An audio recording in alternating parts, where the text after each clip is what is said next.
So అందుకని రేఖా Gupta announce చేశారు. Rekha Gupta Delhi University students union DUSU, Delhi University ఎప్పుడు కూడా అక్కడ ఏబీవీపీ వర్సెస్ ఎన్ఎస్యుఐ పోటీ ఉంటుంది.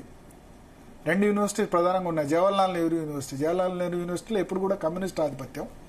సో డూసు అధ్యక్షురాలుగా పనిచేశారు. తర్వాత 2 సార్లు ఢిల్లీ మున్సిపల్ కౌన్సిలర్ గా పనిచేశారు.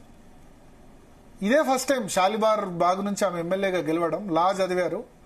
సో ఒక మహిళని ఇందుకు సెలెక్ట్ చేసుకున్నారు మొన్నటి వరకు. ఎందుకంటే రాజస్థాన్ చీఫ్ మినిస్టర్ గా వసుంధర రాజే ఉండే. వసుంధర రాజేని ఇప్పుడు ఆల్మోస్ట్ ఆమె మోడీ అమిత్ షాకు వాళ్ళకి ఈక్వేషన్ బాగాలేదు, ఆమెను ఆల్మోస్ట్ పక్కన పెట్టారు.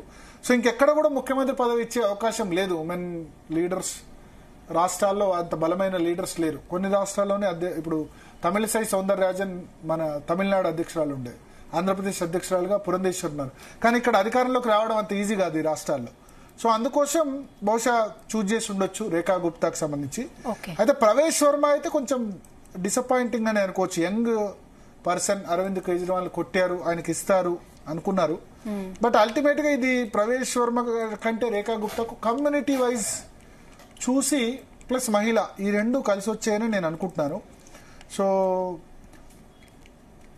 నిజానికి వీళ్ళు ముగ్గురు ఇప్పుడు లాస్ట్ 3 ఢిల్లీకి ఎప్పుడు కూడా ఢిల్లీలో పుట్టిన వాళ్ళు చీఫ్ మినిస్టర్ కావట్లేదు. ఇది ఒక ఆశ్చర్యకరం.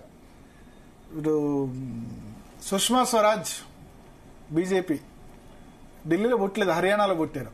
అరవింద్ కేజ్రీవాల్ హర్యానాలో పుట్టారు, అక్కడ అయ్యారు. ఒకసారి మనం చూడొచ్చు బీజేపీ శాసనసభ పక్షంలో రవిశంకర్ ప్రసాద్ ప్రస్తుతం అనౌన్స్ చేస్తున్నారు రేఖా గుప్తా పేరును. మనం ఒకసారి లైవ్ ఉంటే కనుక లైవ్ వినొచ్చు, ఆడియో ఏమంటున్నారు.